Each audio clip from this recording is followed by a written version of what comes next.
Rabbi Smith asked me to help conduct this particular class that we do in Rabbi Sachs, Jonathan Sachs, Alav Shalom, Zecher Tzedek Livracha, and his incredible articles. This is going back years ago. It got me excited about reading him regularly, but he asked me to do this class. In this class, he talks about Vayikra, the new sefer that we're starting this week of the Chamisha Chumshei Torah. We have Bereshis, we have Shemos, we have Vayikra, we have Bamidbar, and we have Devarim.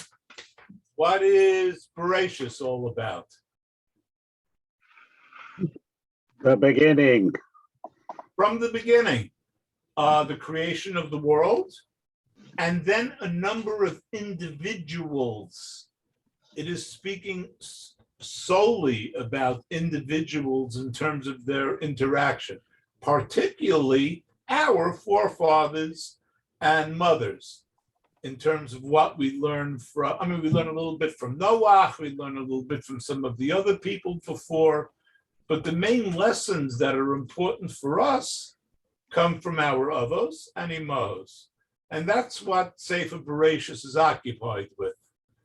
Avram, Yitzchok, Yaakov, dealing with Yishmael, dealing with Esav, and each of these names and individual reactions also reflects global. It's not just a storybook of individuals, Jack and Jill went up the hill and Avram and Sarah went to whatever. It's not a history book. It's not a story book.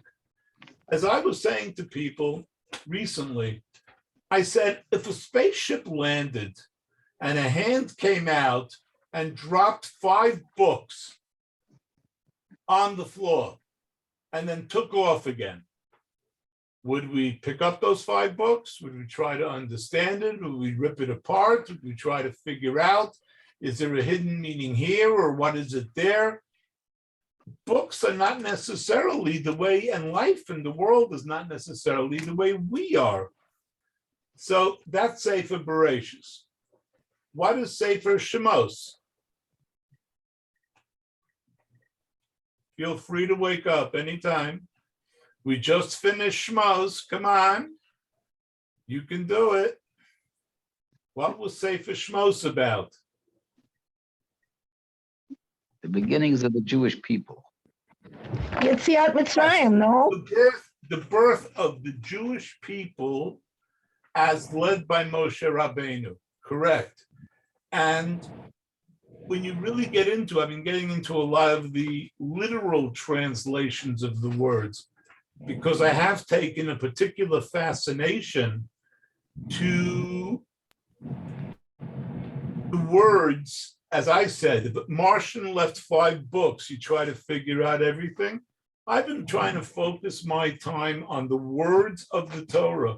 You don't have to go much further to discover incredible, incredible things that prove A, not have been written by a bunch of people, the things that are in there, and Excuse me, isn't the Shmos? I'm sorry? Isn't Shmos about Yetziat Mitzrayim? Yes, the birth of the Jewish people. Yes. We were a bunch of individuals thrown into Mitzrayim, and we were born, literally born, coming out of Mitzrayim. You want visual imagery? Picture a doorway covered in blood on 3 sides, and people coming out to freedom as a new nation. It is literally a birth picture, if you wish, as if a baby was being born. And that's how we were born. Am I here? Okay. And that's how we were born. We had to run out. We had no food. We slapped dough on our backs and walked out. So there was literally a birth there in the first month. At the crest of the month is when the Jewish nation was born under the leadership of Moshe Rabbeinu. And some of the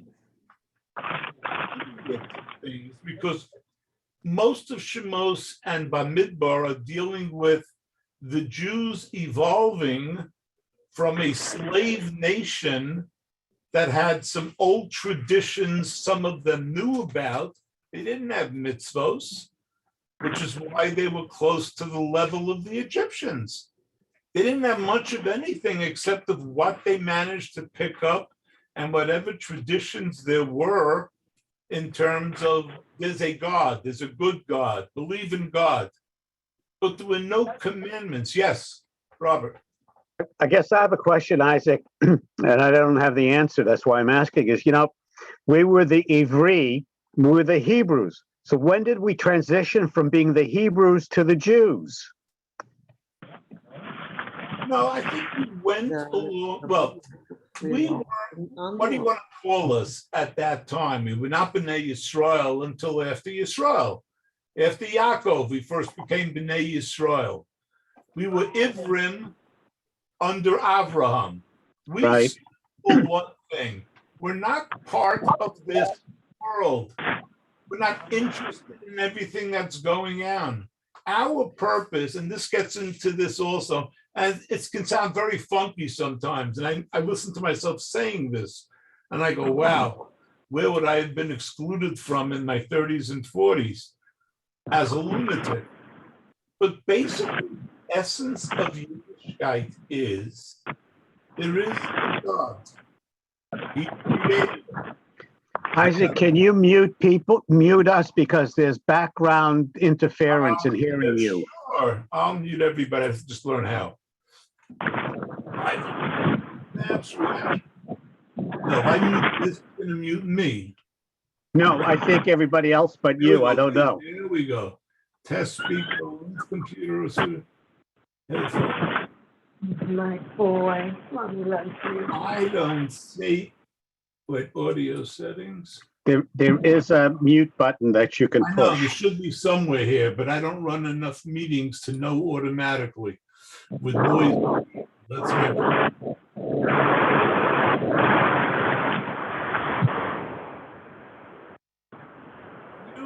recording.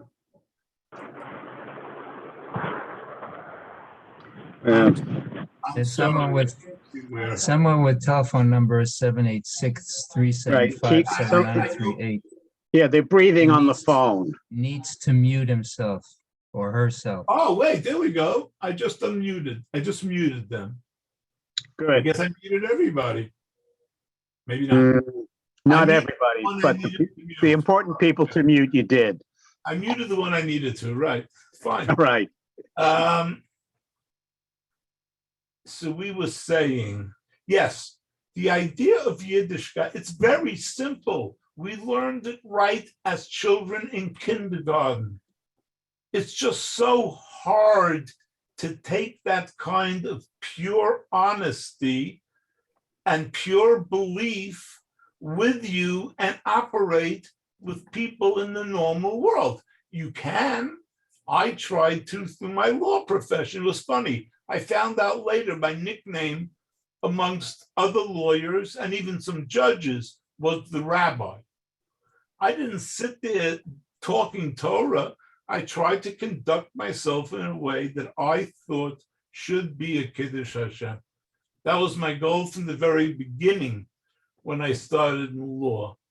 I was a funky kid from Brooklyn, and I may have been very learned at Yeshiva University or whatever else. It was in my late 20s, no, early 30s that I went to law school, that I went back to make a commitment to a profession. And I have to say, honestly, part of it was with somewhat of a return. I mean, I was born and raised in a very Orthodox home. My mother was on before. She's still on? Yes. Janet, can you please put my mother's screen on?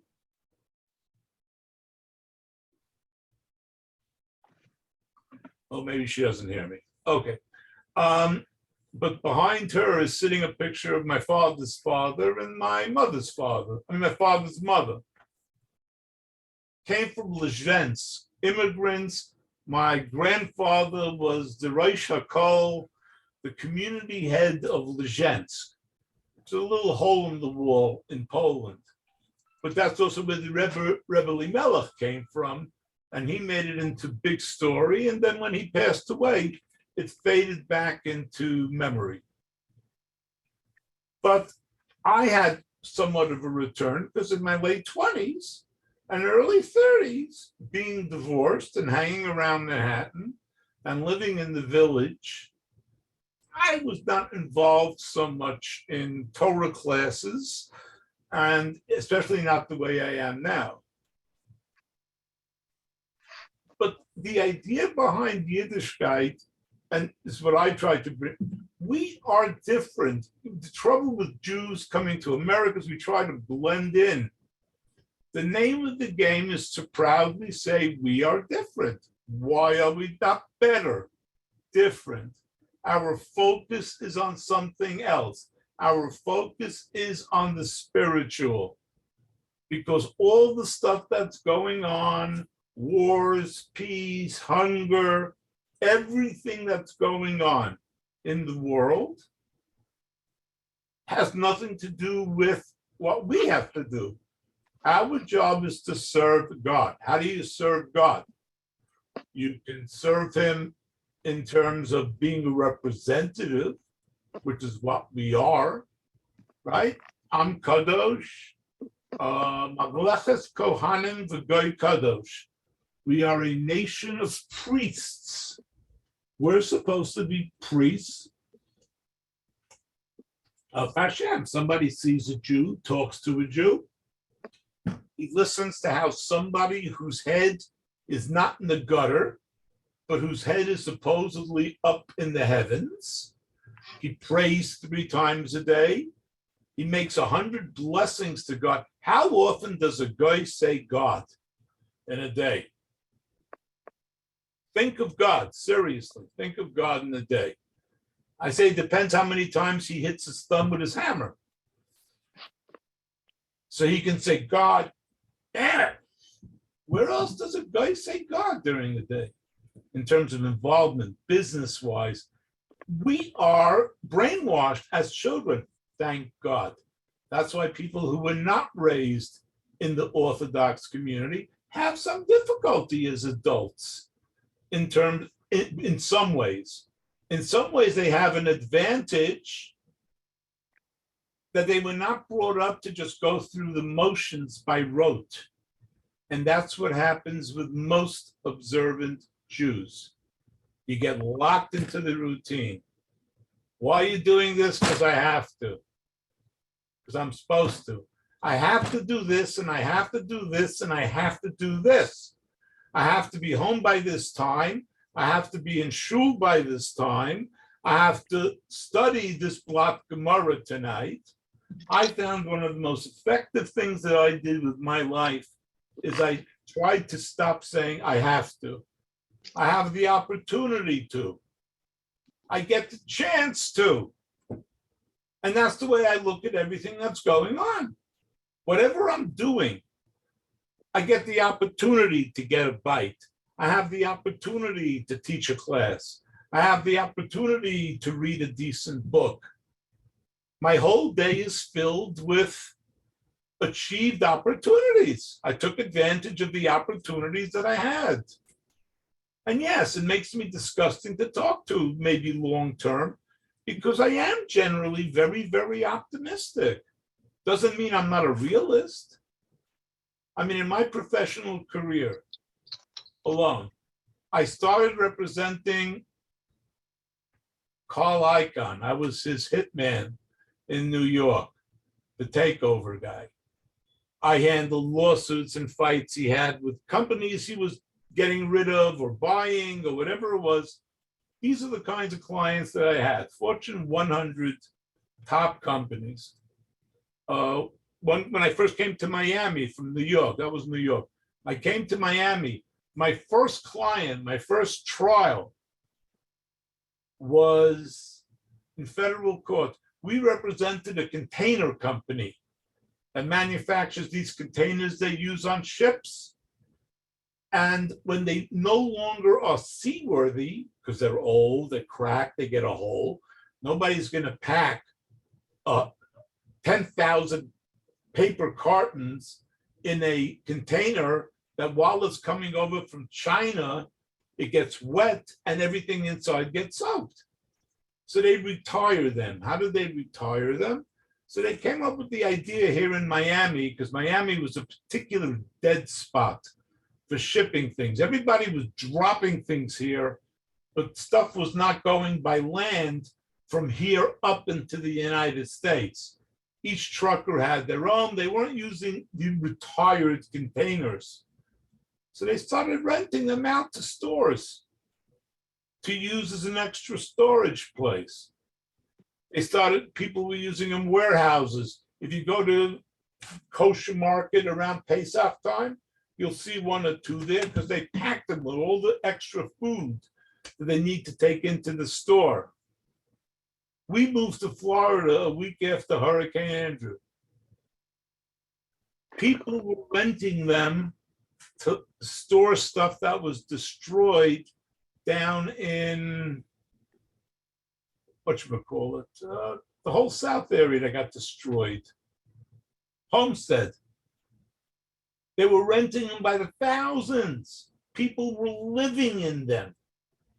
Because some people came to their houses, the roof came off, they had to put their stuff away. They rolled one up and stuck it in.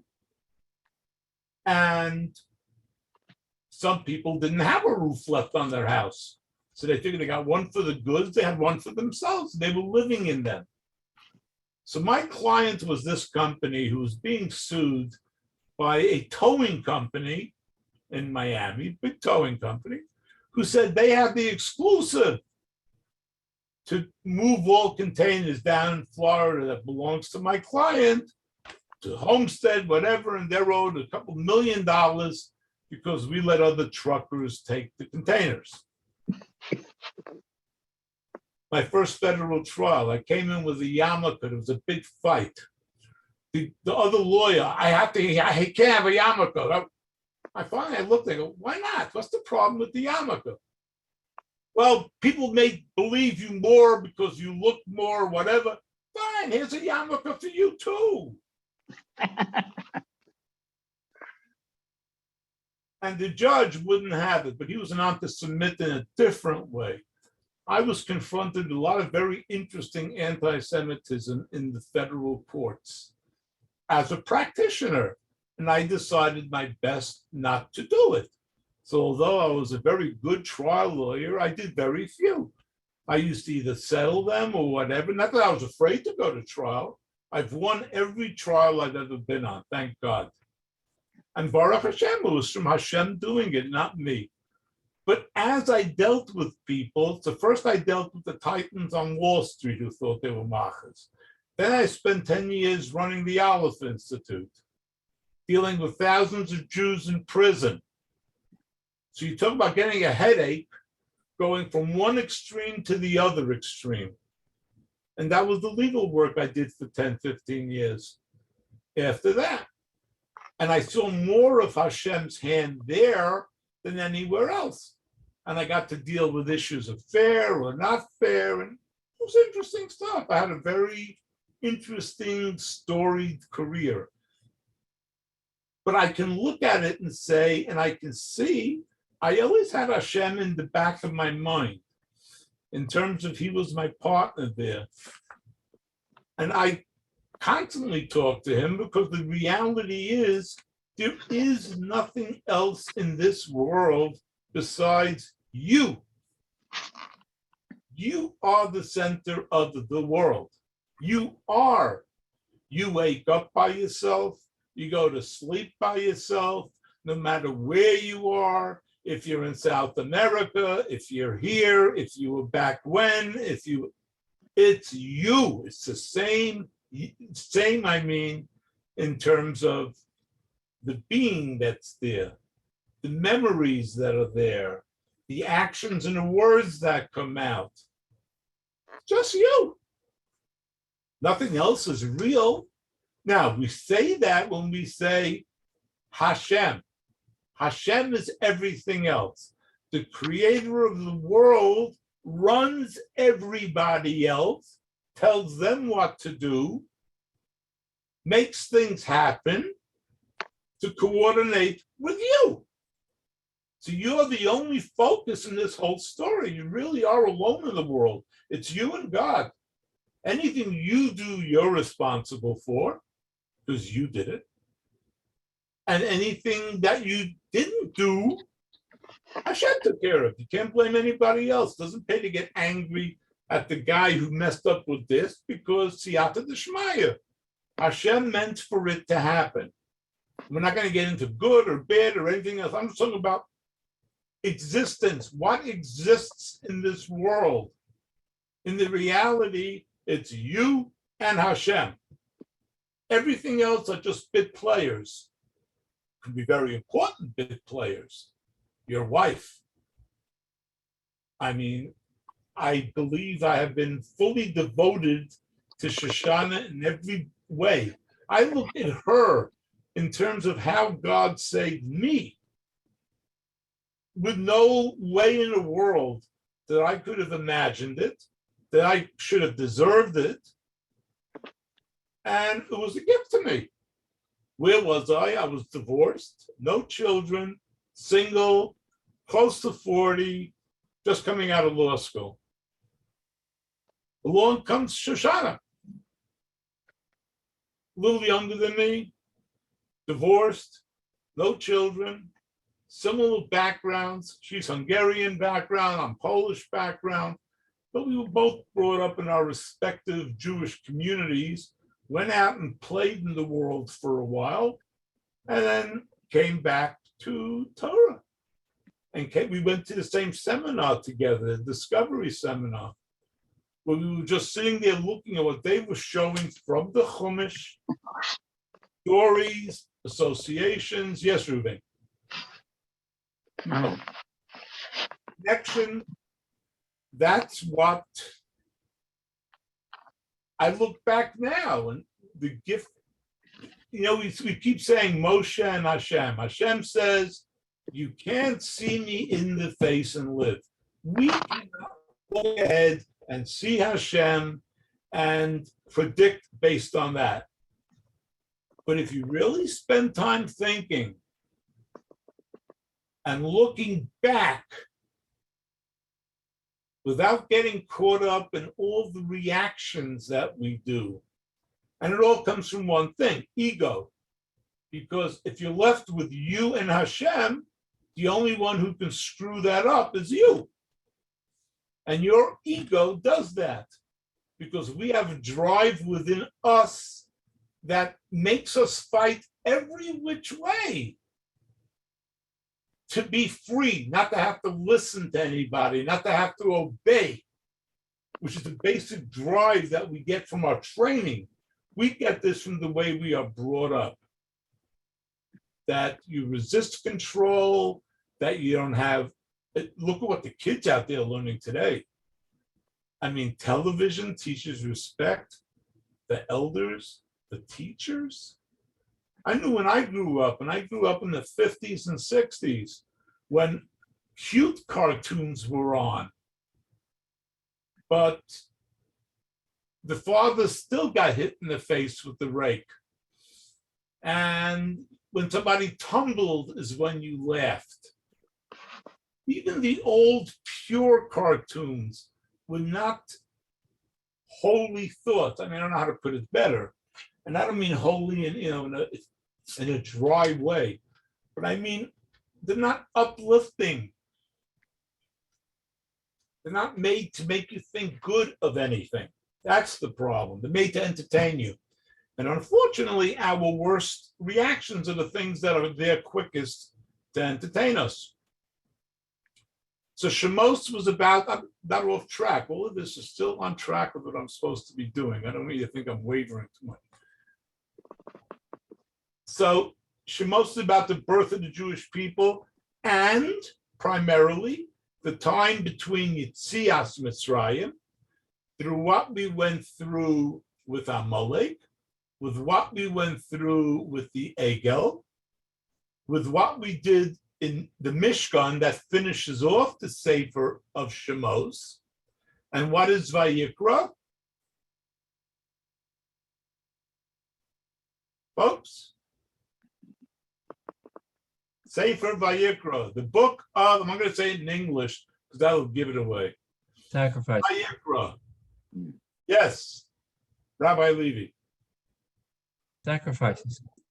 Well, sacrifices to some extent, the karbanos, yes, and other practices, but primarily ritual items, ways of doing what? What is a karban? Where does the word karban come from? Coming Bring close. close. Then, karban comes from where? Oh, he's silenced. Yeah, I silenced everybody. That's the problem. To get close. To get Sorry, close. To get close. Karov, closeness. Okay, closeness to whom? Hashem. Hashem. Okay, so that's our purpose, is to bring ourselves to be closer to Hashem. Now, in a physical world, when you say, I want to get close to you, it typically involves the dimensions in which we are restricted, which means it means 3 dimensions in the world, 6 directions, up, down, right, left, front, back. Those are your only options in the material world. And we have the 4th dimension, time.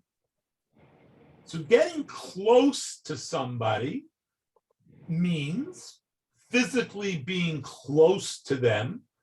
You're both alive at the same time. You're both near each other somehow, whether it's closeness physically, or now we have this artificial closeness of radio and television and imagery. But that's closeness. What is closeness in an immaterial world? In a world that does not involve 3 dimensions of space and 1 dimension of time. How do you get close to something?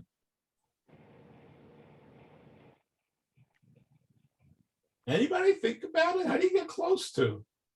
If you sacrifice something of yourself to that entity, you're getting closer. Sacrifice, yes. And we're going to get to that in a second. Sacrificing for yourself, how does that make you closer to them? They feel Something to that you yourself. did You something sacrificed, you for them. gave something up. How does that make you closer to the thing you're reaching on not material world? Spiritually. Well, spiritually, but how does that make you closer? What kind? The answer is really when you get, and it involves all of this sacrificing of yourself. That's the way we do it. In our dimensional world, we understand it from the point of view of sacrifice. But the purest way that you can say it probably is you imitate. You become the same as. But by coming the same as, by emulating, by copying, by putting yourself through the same processes of what you're trying to be connected to, you become closer, because distance has nothing to do with it. Time has nothing to do with it. It has to do with changing yourself to become like the thing you want to be closer to spiritually. And that's why we say in terms of us and Hashem, b'chol derachecha do'ehu. We are supposed to be copying Hashem. The highest thing we can do is to be like Hashem. Domech noflim, he lifts up those that fall. Matir asurim, he frees those that are tied. Chesed, these are all attributes of Hashem that we try to copy thereby making ourselves closer to Hashem. But getting back to what Ben was talking about, the sacrifices and the korbanos, mankind, from the beginning of history, from the minute somebody got up and realized there was something more than him there, had sacrifices of one kind or another. But why? Why were they bringing sacrifices? All of them. To gain The something. way that would give it away is to say pagans. Because that's what everybody was. Until we came along, everybody pretty much was a pagan. They believed in 1,000 gods, right? We laugh about them, we say wooden idols. But the wooden idols may have represented something, but what was going on in all these goyim's heads? Out of fear, they really did it out Right. of fear. Right. Out of fear. I need something. I'm not going to have it. So I'll bribe the god of whatever to give it to me. Or I'm afraid of getting punished. So I'm going to throw something to the power that be to save me. I know I'm helpless. I'm looking to you to take care of it for me. And it's really not you doing it's a crazy kind of bribery. You're trying to bribe, you're trying to give the Getchka, that power that be something, so he should spare you. He shouldn't kill you. Or that he should make something happen, a miracle happen for you. That's all idol worship always was. How could I use that God to do what I need? Now, who's in control in that relationship? Well, who thinks they're in control? The person doing it. You're not giving yourself over to a higher power. You're afraid of what it's going to do. You're saying, I don't really need you, leave me alone, or whatever it is, but if I need you, so therefore I throw something your way. So it comes from yira, it comes from fear. The exclusive Jewish thing about a sacrifice is that it comes from a hava. Love. If you're going to the base of Mikdash to give whatever crappy animal you can to get this off your head because you made a mistake and you feel like an idiot, so let me just get over with this. You're missing the whole point. And nowadays, most of us tend to go that way if we can. It's a natural reaction. How much can I get by with? What do I need to do to get away with it? How short can I make Shabbos? How much do I really have to spend on an esrog? What am I going to knock myself out to do this and this and this? It's a natural reaction. We often try to just get by and to be yotze. Even in Hebrew, we say, well, was I yotze? Did I satisfy the obligation? Oh, thank God, I'm done. And that's not the reaction that Jews have in terms of sacrifice. What Rabbi Sachs means, it says, and he talks, the very fact that we got rid of sacrifices so quickly, the rabbis, when we lost the Beis HaMikdash, we didn't have a choice. Okay? So now the question is, what are we going to do instead? To pray, to We study. don't have it anymore. What do? We don't have karbanos anymore. Now, why would a karban make you feel good? And I think I mentioned it yesterday when I cut in on something else that Rabbi Smith was talking about. When you think about what a karban represented and what you had to do for that karban, you had to take a cute little animal, typically. I'm not talking about karban tzibor and rams. We picture big hulking animals with horns. Mostly the karban tamid, the daily tamid, They'd wheel a little baby lamb in, they would kill it through the blood. Like we said, all the things we talked about that sound horrible, but the idea was, especially for a person bringing a chatos, and that was typically the kind of korban we brought, is when you did something wrong by accident, you brought a korban chatos. Other than that, what you brought, Pesach, everybody brought same little lamb for the korban Pesach, and a korban shlomim is the typical one that a person brought. A korban shlomim was, he gets it, comes from love. Something, not that you're giving Hashem anything.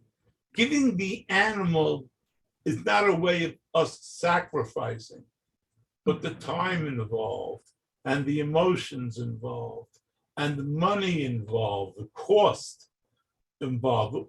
And, you know, we talk about animals. We do not have animals like you could grab, okay, I got to bring a korban, bring something out of the lot, and let's just use it. Benny always had a limp. Let's bring him as the korban. It had to be the finest of the finest. Without a mumma, it was not allowed to have a deficiency, a cut lip, or a cut eye was Blemish. enough to disqualify an animal as a korban. So the idea of a sacrifice coming from love is something unique. Now we cut out the korbanos.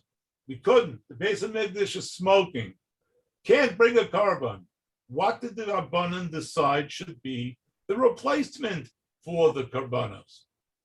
One, Prayer, mitzvahs, and study Torah. tefillah. Sit there, and unfortunately, I'm not a big fan of minyanim, and because everybody's racing to keep up, and nobody understands a damn word they're saying, and it's a joke. But I sit and daven. I try to sit and do a few of the Psukei de Zimra. David wrote incredible poetry that I don't always understand.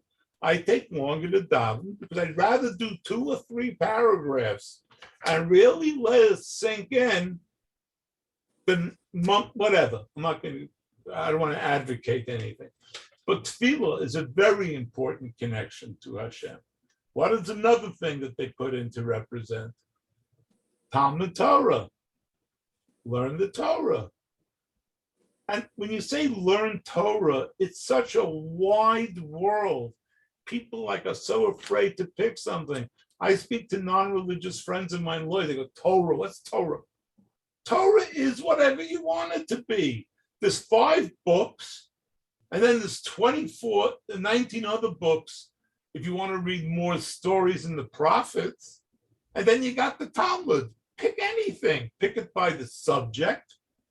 You're a lawyer, you want to understand where the roots of God's law with respect to negligence is, or property, who's responsible for property.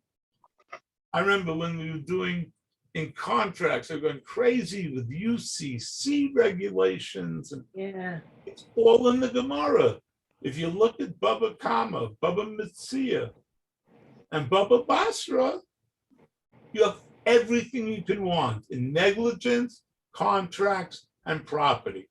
Everything I did in law school definitely fit into those 3 Masechtas.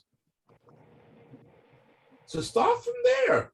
You'll be learning the same rules of property, but not really. You're learning now what the Creator put together.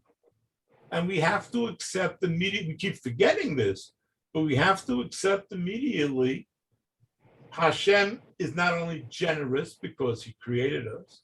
Hashem is perfect. He doesn't make mistakes. He doesn't forget.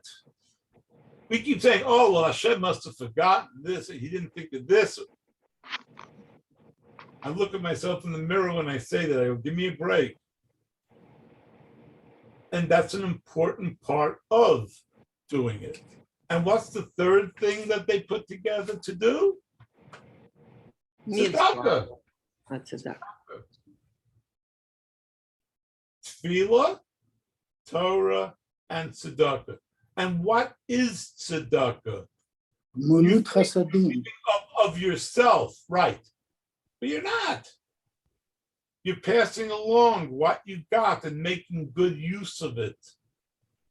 When we say in the morning, Moda'ani, that one paragraph, what's the last two words of Moda'ani? Moda'ani melech hayvekayim shechazarta bi nishmasi b'chemla Rabbi Munatecha. Rabba emunasecha. What does Rabba emunasecha mean? Rabba, great. Great. What is emunasecha? Your faith. Your belief. Your What? faith. Your faith. Your faith. It's not great as my faith in you. Hashem, I love you. Modani, I thank you for giving me back my neshama, and I love you for it. No. Rabba and Muna Secha, the last two words we say is, great is your faith in me. Thank you for giving me back my soul and believing that I'm going to do something useful with it today. What do you give it back to me for? Obviously, you believed I was going to do something useful with it. I try to spend the rest of the day doing something useful for it, really. That's enough. I can't put it any better than that or clearer than that. It's really that simple. And that comes to individual things you do or not. As I say, in this world, you only have two choices. Always have two choices. There's no such thing as one in this world. Everything is two. Everything in your world is two, except for one thing. You are the only thing that is singular in this planet. There is nothing else and no one else, and never was and never will be you.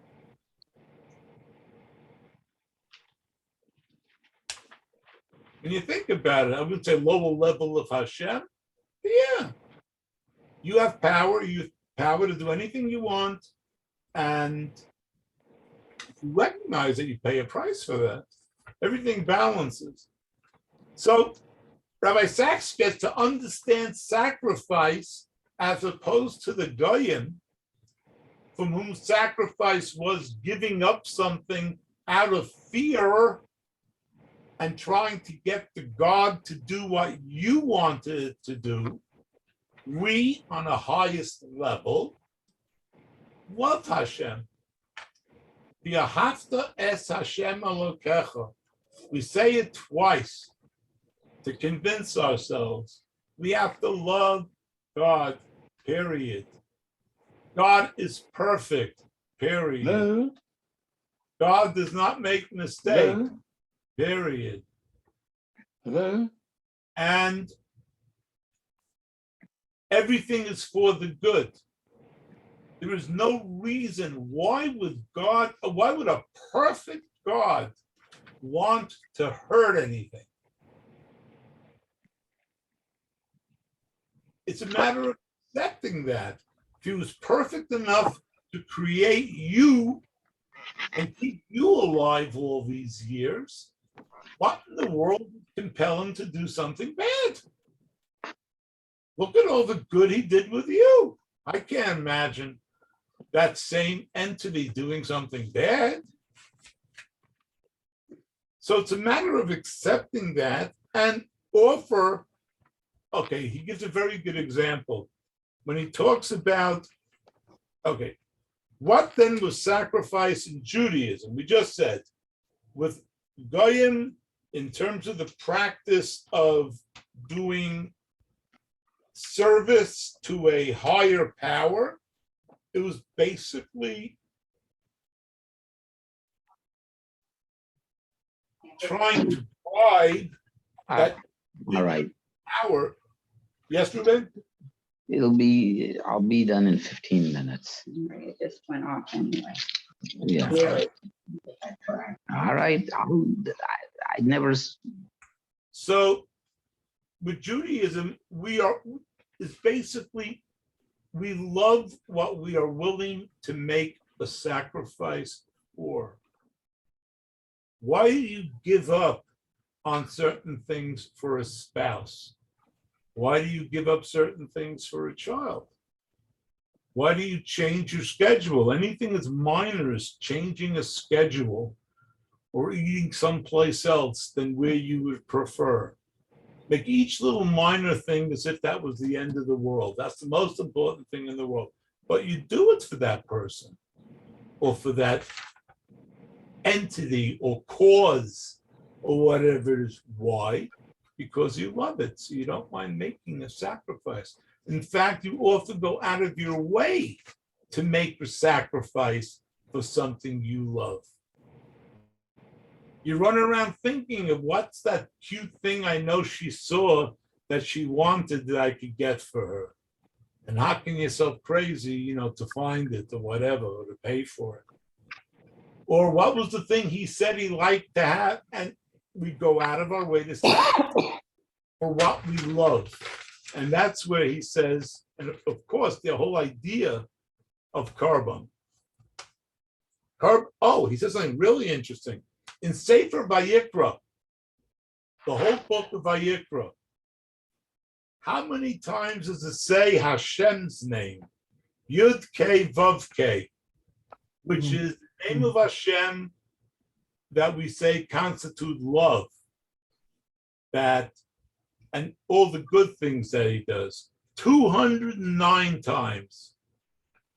And the name Elokim, which is Hashem's name also. We say Hashem, Shema Yisrael. Hashem, Yud Kei Vav Kei Elokeinu, is both Elokeinu and Hashem. We say Hashem Echad. They are both one. Okay? But we see Yud Kei Vav Kei typically with happy things. And we see the Elokim when it's straight mishpat, when there's judgment. We say Elokim is the God of judgment. The name Elokim only appears in Sefer Vayikra 5 times.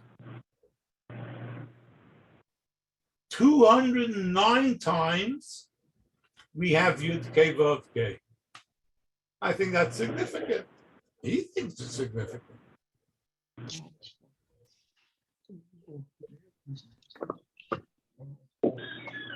So, the question is, where do you use self-interest as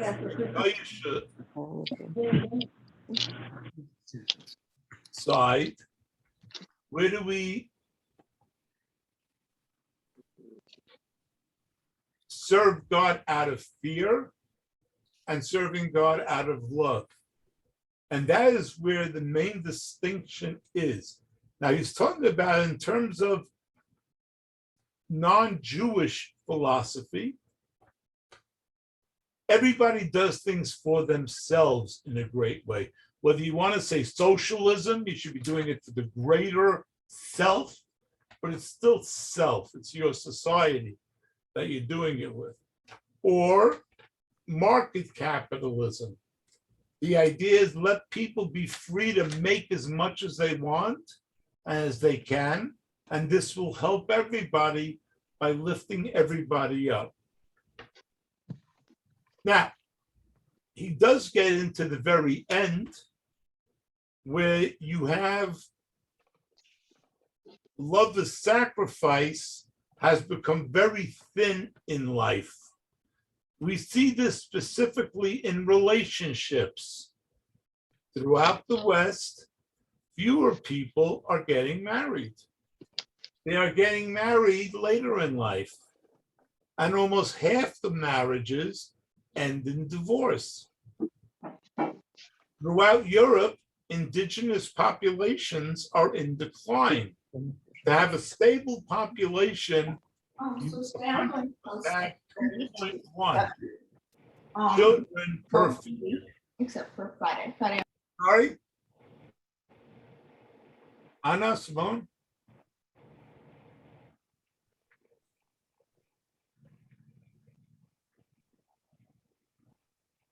To have a stable population, you need to have 2.1 children per female or per couple.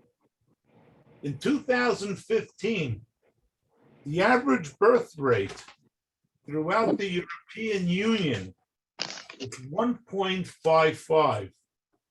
In Spain, it was 1.27. Germany has the lowest birth rate, 0.4. What does he say? I think so. That's why the population of Europe is today rendered stable only on the basis of unprecedented rates of immigration. Between the waves of Muslims that have come in from the East, and now the waves of Ukrainians, and I'm sure others from that area that are coming in. I mean, I have a very hard time. Me personally, I heard too much from my parents about the Ukrainians in World War II. No, Anyway, Why? in many ways, we're not done yet. the Nazis. What? We have to hear this. I'm saying, I heard that Go on, Seiko. Go on, they go were on, Seiko. unleashed by the Nazis.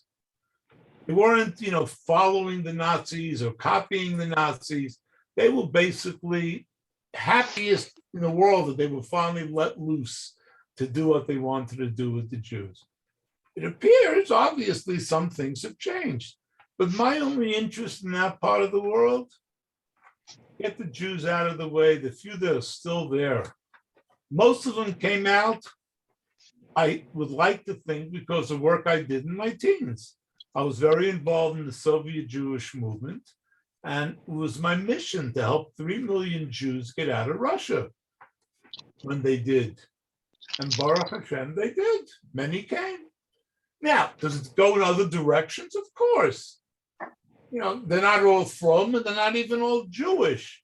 And they create problems here and problems there. But the point is, if you look at it from, I wouldn't say a godly view, but look at the world in terms of waves. The Jews have been plucked out of where they were in Europe and brought to America and Israel. The Muslims, the Jews, have gotten out of the Arab lands and are now in Israel. There's a little cleanup work going on. South America we haven't dealt with, but we will. I'm sure the rest of what's going to happen and the interesting challenges that are going to come will come from South America too. But so what? So what? I believe in a God that protects and directs. Okay, so I'm not afraid because I know Hashem is protecting me, and I'm trying to do His work, and that's all you can do. Now, what he's saying is that so America, the nations of the world have certainly gotten away from the idea of sacrifice. And I think if you look at world history today, this may be a revolution in terms of Ukraine awakening in many people the idea of sacrifice. And it's tricky. Yes, I'd like to help them. Do I want to push the Meshuggah over the edge and have them nuke us? Obviously not. So there's a balance there. My heart goes out to them. And my tefillos and my tzedakah, I do what I can.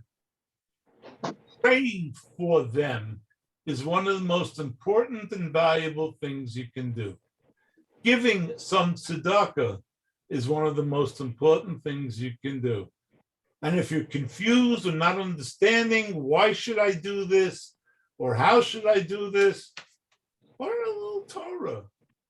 Whether it be the story, whether it be the halacha, you can do it just on Musar. What are the personal concepts that we find important and give relative weight to? Your own needs versus a parent, your own needs versus a teacher, your own needs versus a child, and reciprocally, and interweaving all around. Now, he does say, unfortunately, that not all sacrifice is holy. You got crazy Muslims running around doing sacrifices. They're sacrificing themselves. They should be reaching the highest levels. Yeah, of insanity. I said, they're going to get 72 raisins. But they say, suicide bombers sacrifice their lives and those of their victims in a way I have argued that is sacrilege, he says. I just got his book on that. I wanted to read it to understand Rabbi Sachs. Not in God's name, who gets into that when you say lo sisa, when Hashem said to us in the ahashverosh Dibros, lo sisa es shem Hashem lashav. You should not take God's name in vain. And in the ahashverosh Dibros it says, because I will not forgive that. The only thing in the ahashverosh Dibros that says, I will not forgive that. Saying goddamn turkey or saying something like that is an avera of such magnitude that God will never forgive that? Does that make sense to you?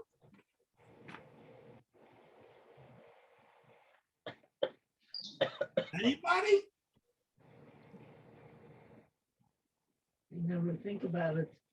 Well, Rabbi David Foreman, who's excellent at Purim time, if I have to recommend something to watch, and if you need him, I'll get him because I have unlimited membership with them. It's called Aleph Beta, ALEPHBETA.org. AlephBeta.org. You will find there hundreds of videos that he and his people have put together, talking about Torah in a way you've never heard before. Taking the story of the Megillah apart in a way you've never heard before. I mean, one question, I'll give you one quickie. Why did ahashverosh make Herman such an important guy? He was a barber. Ahashverosh made him the second most important guy in the kingdom and gave him his ring. You can do whatever you want. Why? What did he do to earn that from the ruler of the world? One question to think about. But Aleph Beta talks about all of these, and one of the things they talk about, if you want to see the most interesting, to see why I'm so crazy, see his videos on the ahashverosh Dibros. He says that lo sisa eshem Hashem lashav, do not take God's name in vain or in a bad way, is when you act in God's name and do something terrible. When you bring a chilul Hashem of momentous proportions. Clerics slaughtering innocent people in the name of Allah. That, he says, is lo sisa shem Hashem lashav. You're killing people in God's name. That is something that Hashem will never forgive. All right, I see we are at 4 o'clock, and that's what he talks about, sacrifice, that you can have self-sacrifice in a terrible way too. But he says sacrifice for Jews as opposed to the rest of the world is that sacrifice has to come from love. It's a matter of who's a Dennis Prager, another person I follow a lot, says the key to happiness is gratitude.